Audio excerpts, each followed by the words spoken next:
नज़ारा जम्मू कश्मीर के बिलखुसूस यहाँ के कश्मीर के लोगों ने देखा, वो दिल को दहलाने वाला था, तकलीफ दे था।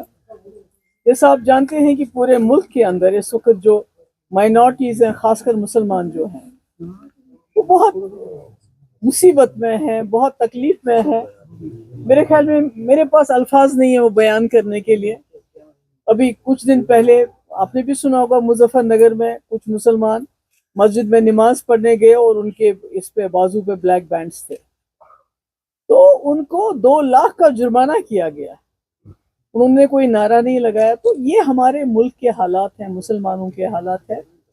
और ऐसे में पहले तो एनआरसी को लाके बीजेपी सरकार ने यहाँ के जो मुसलमान रहने वाले हैं उनकी शहरियत पे एक सवाल उठाया कि अब पहले उनको ये साबित करना पड़ता था मेरा दादा परदादा वो जी इस मुल्क का रहने वाला था, और अब जो दूसरा उन्होंने बिल अमेंडमेंट लाया वक्त में, तो उससे हिंदुस्तान के मुसलमानों को अब अपने कब्रिस्तान की भी जमानत देनी पड़ेगी कि मेरा बाप, मेरा दादा, मेरा परदादा इस कब्रिस्तान में था।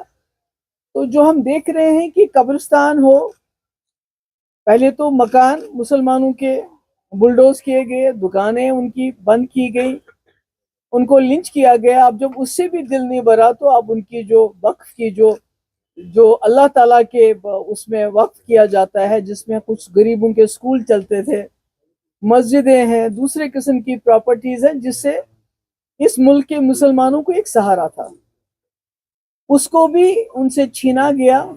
और जैसे मैंने पहले कहा, अब कब्रिस्तान भी मुसलमानों के पास। मुझे नहीं लगता है कि जिस तरह इस वक्त बीजेपी सरकार चल रही है, तो कहीं ना कहीं इनका मकसद ही यही है कि एक वक्त ऐसा आए, खुदा ना खास्ता मुसलमानों को मजबूर किया जाए कि कब्रिस्तान के रहेंगे नहीं तो आप भी हमारी तरह वो जो घर वापसी की बात करते हैं, अपने जो आपकी मैयतें हैं उसको क्रिमेट करें, उसको जलाएं। इस तरह के हालात बन रहे हैं।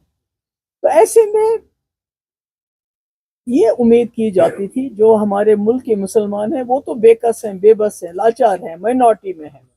मगर जम्मू कश्मीर एक मुस्लिम मेजॉरिटी स्टेट, सबसे ज्यादा सेकुलर स्टेट, यहाँ की लीडरशिप से उम्मीद थी, यहाँ की सरकार से उम्मीद थी कि पहले तो वो बहुत ही वोकली इस बिल की मुखालफत करेंगे, उसके बाद सबसे पहले सुप्रीम कोर्ट में ये लोग चले जाएंगे, और उसके अलावा जम्मू कश्मीर की असेंबली में आज सबसे पहला ये बात आएगी, रेजोल्यूशन आएगी, जिस तरह ये वहीद परा साहब ने एक रेजोल्यूशन लाया था कि हमारे वजीर आला जिनको लोगों ने यहाँ भरपूर ताउन दिया, और उन्होंने वोट भी इसीलिए मांगा कि बीजेपी के एजेंडे को रोकना है। तो हमने सोचा था कि वो असेंबली में रहेंगे, ट्यूलिप गार्डन तो यहाँ चलता रहेगा 1 महीना, ट्यूलिप गार्डन कहाँ भागे जा रहा है, तो वो वहां रहेंगे और इस बिल के बारे में खड़े होके बात करेंगे कि ये हमें कबूल नहीं है, जम्मू कश्मीर इसको कबूल नहीं करता है। बल्कि मैं तो कहती हूँ फारूक साहब जो इस वक्त मुल्क के बड़े जो कदावर लीडरों में से हैं, उनको तो सारे मुल्क की लीडरशिप को बुलाना चाहिए था। हमें भी बोलते, हम भी जब दिल्ली जाके वहां जंतर मंतर या कहीं पर हम वहां धरना देते, हम मुखालफत करते हैं इसकी। मगर वो करने के बजाय शेर कश्मीर शेख अब्दुल्ला साहब के साहबजादे, उनके नवासे उस मिनिस्टर के आगे पीछे घूम रहे थे आज, वो भी ट्यूलिप गार्डन में, जिसने मुसलमानों की गर्दन पे ये तलवार रखने का काम किया। मेरे पास अल्फाज नहीं, आई एम वेरी अनॉयड, मुझे बहुत गुस्सा आ रहा है। मैं बहुत मुश्किल से अपनी जबान पे और अपने अल्फाज पे कंट्रोल कर रही हूँ, क्योंकि आज पूरे मुल्क के मुसलमान, उनका दिल भी दुखा होगा जब उन्होंने देखा होगा कि यहाँ ट्यूलिप गार्डन में शेर कश्मीर, जिन्होंने इस मुल्क का इल्हाक किया इस हिंदुस्तान के साथ, एक मुस्लिम मेजॉरिटी स्टेट का इल्हाक किया, आज वो हाथ में हाथ डाले उस मिनिस्टर के साथ घूम रहे हैं जिसने वक्फ का ये जो काला कानून जो लाया, जिससे हमारे कब्रिस्तान पे भी हमारा हक खत्म हो गया। जिंदगी तो बर्बाद कर दी इन्होंने, मगर हमारे कब्रिस्तान तक हमसे छीनना चाहते हैं। तो मुझे बहुत अफसोस है, यहाँ के लोगों ने 50 सीटें दी इस नेशनल कॉन्फ्रेंस को, जो नेशनल कॉन्फ्रेंस हमेशा हमें ताना देती है कि पीडीपी ने बीजेपी के साथ सरकार बनाई, मगर पीडीपी ने बीजेपी के साथ सरकार बनाई और बीजेपी के एजेंडों को यहाँ पर इम्प्लीमेंट नहीं होने दिया, बल्कि पीडीपी का एजेंडा चला।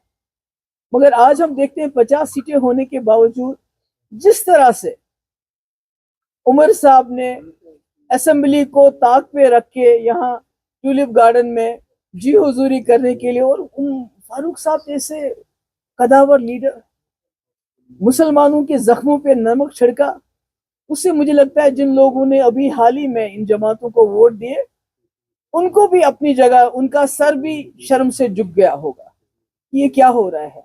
मुझे याद आता है जब ऑपरेशन ब्लू स्टार हुआ था, जब जो यहाँ अमृतसर में गोल्डन टेम्पल है, जब वहाँ सिक्योरिटी फोर्सेस घुसे थे तो कश्मीरी लोगों ने हड़ताल की थी एज अ सॉलिडारिटी। आज हमारे मुल्क के मुसलमान भी वही एक्सपेक्ट करते थे कि एक मुस्लिम मेजॉरिटी स्टेट जिसमें यहाँ का वजीर आला मुसलमान है, जिसके पास 50 सीटें हैं, वो शायद कुछ ना कुछ लबकुशाई करेगा, कोई ना कोई बात करेगा। अगर कुछ भी नहीं करेगा मगर कम से कम ये बताएगा कि जम्मू कश्मीर में हम इस कानून को लागू नहीं करेंगे।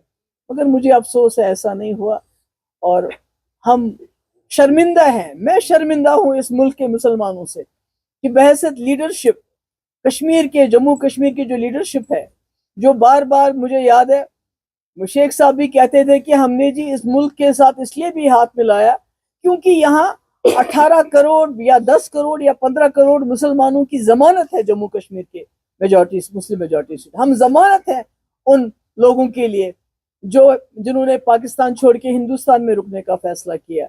आज मैं समझती हूँ वो जमानत वो शर्मशार हो गई जिस तरह हमने आज का नज़ारा देखा। और मुझे समझ नहीं आती ये जो हमारे स्पीकर साहब हैं ये किसको बेवकूफ समझते हैं।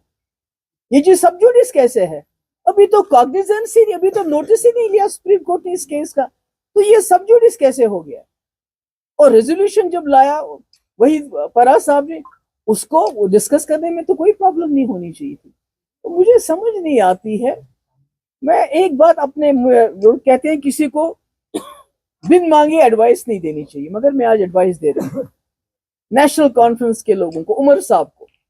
बीजेपी में बहुत सारी खामियां होंगी, उनमें एक खूबी है, वो ये है वो उस इंसान की इज्जत करते हैं जो अपनी इज्जत आप करता है, जो अपने लोगों के लिए खड़ा हो जाता है।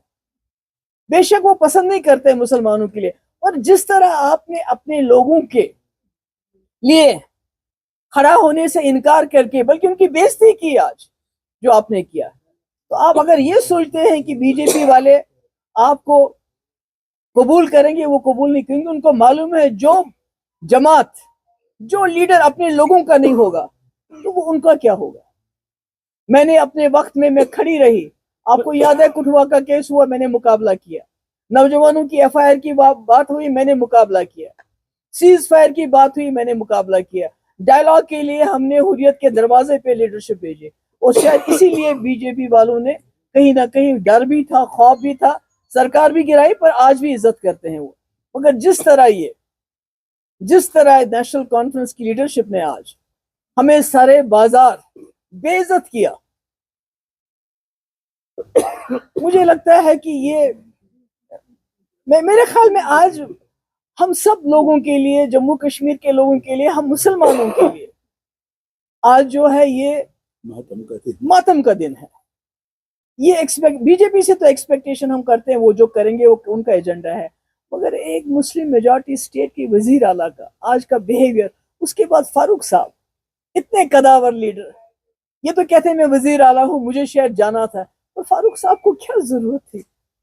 और वजीर आला को तो खुद वहां रहने की, उनको तो असेंबली में होना चाहिए था। मुझे बहुत अफसोस है इस बात का। और मैं मुल्क के जो हमारे मुसलमान भाई हैं और जो सेक्युलर लोग हैं, हमारे लोग हैं, उन सब से शर्मिंदा हूं कि हम आपके भरोसे पे पूरे नहीं उतरे, बल्कि हमने आपको आज शर्मिंदा किया। That's all. Thank you.